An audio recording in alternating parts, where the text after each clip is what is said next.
What is going on, nerds and nerdettes? It's your boy Stevie B with this week's haul video. Not very many books today. It's kind of a slow week, to be honest with you. And a couple of these books I got, I don't want to say just for content because they are books that I'm kind of interested in, but I may have passed on them if it wasn't for being such a slow week. If it was a busy week for new comics, and there was a ton out there that I wanted, I may have passed on one or two of these, but I did get a couple that I do like. But anyway, so what's in the news? God, who can stop talking about it? Netflix poised to buy out Warner Brothers with a $82.7 billion offer on the table.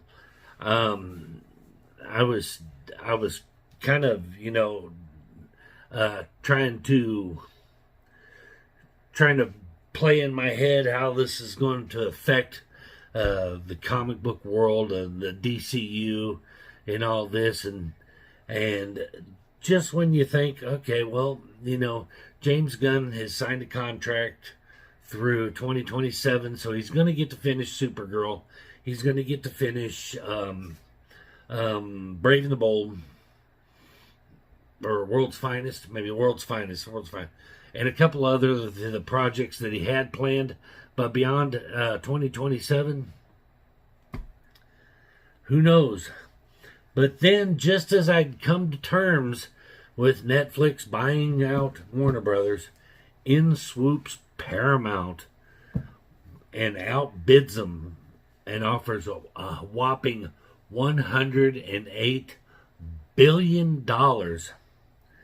So now I'm trying to process this information, and I'm thinking to myself, literally, I'm still in the middle of a conversation that me and Luis are having. You remember Luis, Comic Vantage, the guy that used to make a pretty good mystery box, but just kind of fell off into obscurity. We still talk. But as I'm trying to process these things, he brings up some valid points that, Paramount is what's the word I'm looking for? Assembly lined out some pretty good shows, with Tulsa King is fantastic. Yellowstone has always been fantastic. Landman, I heard, is fantastic. I haven't watched any of that. Along with a few other, a couple other ones. And they're good at mass producing product and yet maintaining some quality. So that is a positive side. On the other hand, Netflix, I'm kind of a fan of the limited theatrical release, strategy of putting it out in theaters for a couple weeks. Because really, after a couple weeks, that's when everybody's hit it hard, and then it dies out, and then shooting it straight over to streaming. Now, what that does for theaters, not a great thing. The only thing theaters have going for it is theaters are a date night thing. That's everybody wants to go out to a movie, and that's their thing. But in the wake of modern streaming technologies and everybody being just downright shit human beings and nobody wanting to deal with the public anymore, you would think movie theaters would knock that $9 small fountain drink down a little bit and make it a little more affordable for people to go to a movie, before it ends up becoming, why bother? It's gonna cost me a $50 bill plus just to take my girlfriend to a movie and share a drink and some popcorn, and it's ridiculous. So I'm a fan, I'm a fan of taking it, limiting the theatrical releases and going straight to streaming. I don't have a problem with that. My problem is subscriptions, man. How many damn subscriptions do you have to get? if Netflix acquires Warner Brothers, that's going to merge a lot of them, HBO Max and all of them, into one lump sum, and then you may essentially get 3 or 4 for the price of one. They did state that they were going to if they acquired Warner Brothers, that subscription costs could conceivably come down quite a bit. I don't know if they mean the package in itself would be cheaper for the whole thing, or if they're saying, well, instead of buying Netflix, HBO Max, Warner Brothers, and all the subsidiaries and paying a subscription for each one, you're going to get to pay one subscription and get them all, even if they raise the price, $5 a month. So I'm not sure what the plan is for that. Paramount is cheaper for the subscriptions. They have put out good movies, but they've never really tackled something as big as the DCU. So I don't know how they would handle it. But my main concern is, and I know there's a lot of people out there that don't like James Gunn, didn't like Superman 2025, which I thought was great. People are still online arguing about reviving the Snyderverse and letting Zack Snyder finish his Justice League. But I hate to break this to you guys. That's not going to happen anytime soon unless they fulfill James Gunn's contract and let him go. In which case, we get to start all over again with rebooting the DC Universe again. And I'm too old to wait around for these movies to come out. So I'm not real happy about that whole situation, to be honest with you. I really wish Netflix would have waited till give James Gunn his 10-year window and let him tell his story, get his vision out there. Because I might live another 10 years, but I'm not going to live another 20. I'm not going to live another 20. I think about this shit. I think about I'm going to die, and there's going to be movies coming out that I'm going to be dying to see. No pun intended. I'm never going to get to see them. So, the clock is ticking for your boy here. So I don't want to have to keep rehashing and rebooting and starting from scratch to get these movies out. I want them out. I'm looking forward to Supergirl. In the Snyderverse, Superman versus James Gunn's Superman, I don't have a dog in that fight. I loved both movies. Thought the Snyderverse Superman was awesome. The Justice League movie, The Snyder Cut I finally watched that 4-hour long. Oh my God, it was long. I finally watched it from start to finish, and it is worlds better than the theatrical release. I will say that, but I just don't want to wait around for another 20 years to get through a phase 1, or of a new DC shared universe. I just don't want to wait for it. Looking forward to Green Lantern. Looking forward to another season of Creature Commandos. And then there's rumors floating around that there will be a season 2 of Penguin, which has got me hyped. I loved that show. That show was epic. You can be a James Gunn fan or not a James Gunn fan, which I guess it's not technically his universe. But he still kind of oversaw it. But I don't know. But I'm looking forward to the Batman 2. I know it's another universe, but James Gunn's still over it. But looking forward to these things. But anyway, I digress. Time will tell who's going to win the battle. Is it going to be Netflix? Netflix has a $5 billion backdoor clause of some sort in the contract that basically says if Warner Brothers backs out, they got to pay them $5 billion. So you take the 82.7 billion and you add that $5 billion to it, and you come close to that 108 billion. So maybe that's part of the plan is that Paramount says, look, back out of the contract and we will pay the $5 billion clause for backing out. So I don't know. Time is going to tell. We were not going to see anything for a couple of years, probably. It's going to take at least 2 years for them to get their feet wet and really get into whoever wins it to get into it. So we'll find out. In other news, in local news, my Facebook feed, thank God you guys don't live in my area. My Facebook feed has been blowing up with people triggered over the Fayetteville, Arkansas's Christmas parade. And why are they triggered? Because the parade featured a float that had Krampus on the float. And oh my God, you would have thought that the world was coming to an end. Now, don't get me wrong. In their defense, it was pretty intense. The Krampus looked pretty intense. I got a few stills. I'll show them while we talk. I'll put them up here, and while I talk, we'll do a 3 slideshow here. But as you can see, the Krampus was a shock to the system. So I understand going to a family Christmas parade, expecting to see dancing elves and Santa Claus and reindeer and all this, and all of a sudden Beelzebub comes out on the float. I mean, I understand that that's a shock to the system, and I get it. I get that they're upset, and that it was shocking. But here's the thing: it's a fictitious character.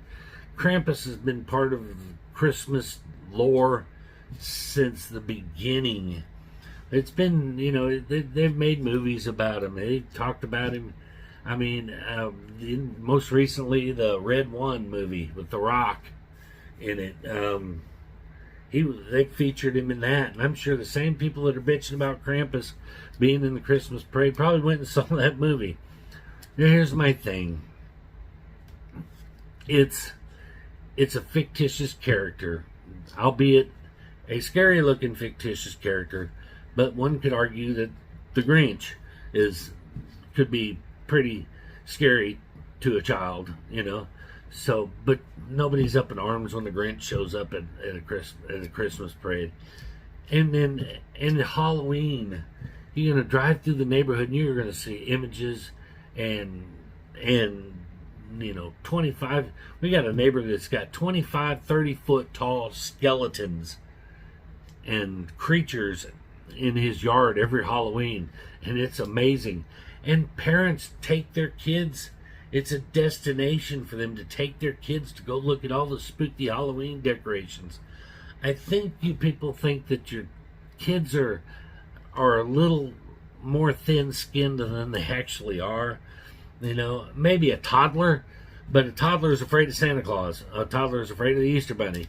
Toddlers are afraid of anything.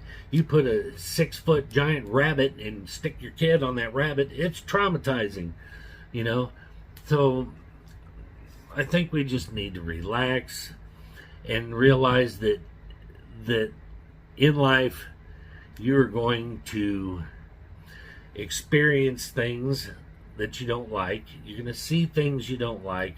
You're going to hear things you don't like. You're going to taste things you don't like. You're going to smell things you don't like.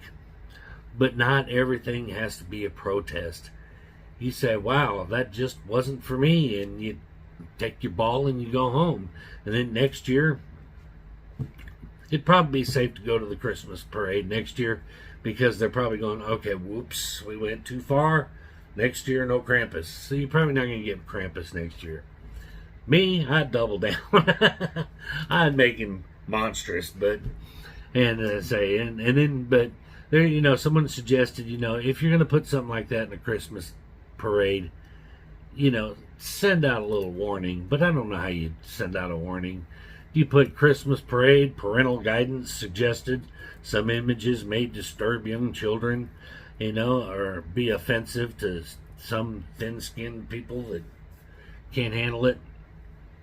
And then they say, but that's That's not what Christmas is all about. Well, neither is Santa Claus, reindeers, and elves.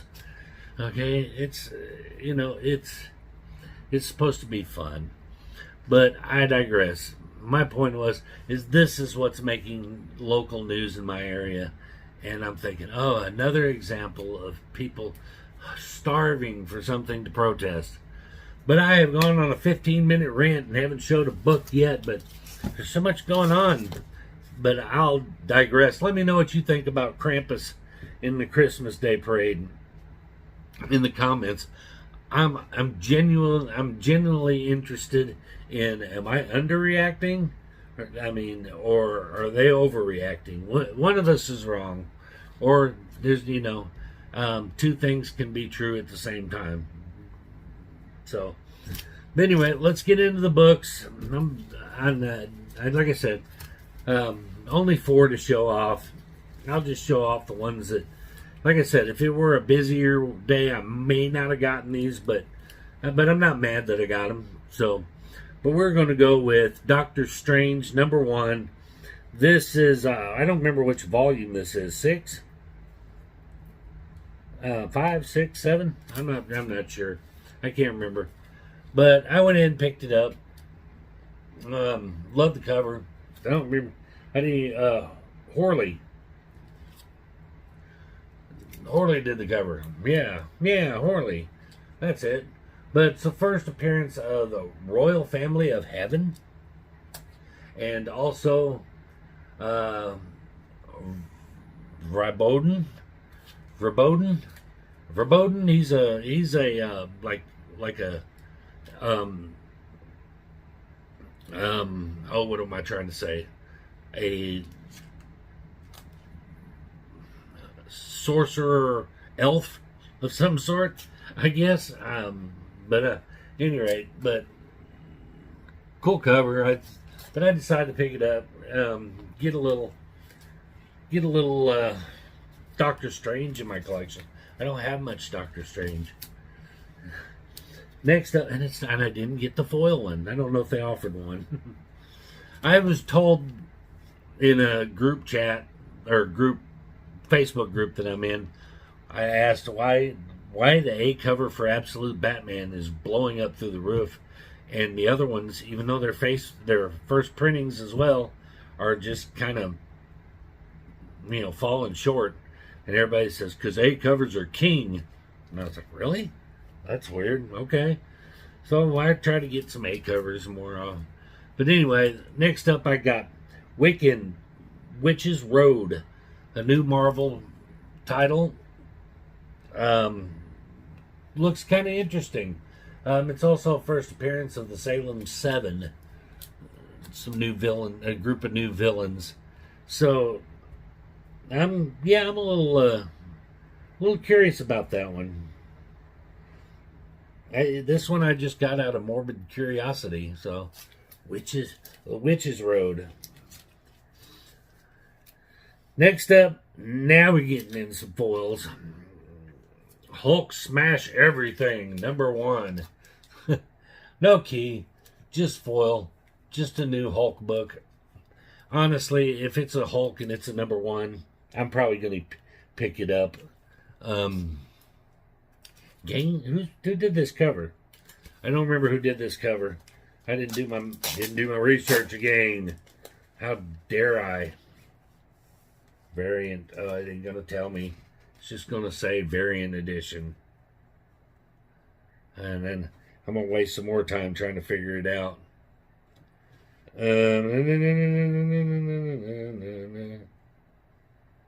Since when do they stop putting the indicia on the inside cover? Now they put it like 5 or 6 pages in, and I'm on the verge of giving up and just saying, tell me in the comments who did it. Yeah, I am. Anyway, tell me in the comments who did this cover, because I've already wasted enough time. Y'all have a short attention span. I noticed in any of my videos that go too long, get very little views. But anyway, you can tell me who did that cover. But cool foil, Hulk #1. I'm gonna get it. And finally, they did another foil facsimile of a major key. and I had to pick it up. And this would be Detective Comics number 66, first appearance of Two-Face, and first cover appearance of Two-Face. Even though you only get to see one side of him. But it's also the first appearance of Gilda Dent and the first appearance of Salvatore Maroni. And if you watched the Penguin series, you would know that name. So, cool book. Was stoked to pick that up, add it to my 2 short boxes full of foil facsimiles. I get so much crap in the Facebook group about my foil facsimiles, and I'm like, you know what? As 2 brothers once said, collect your way. By the way, I saw that they released a YouTube video for the first time in like 2 years.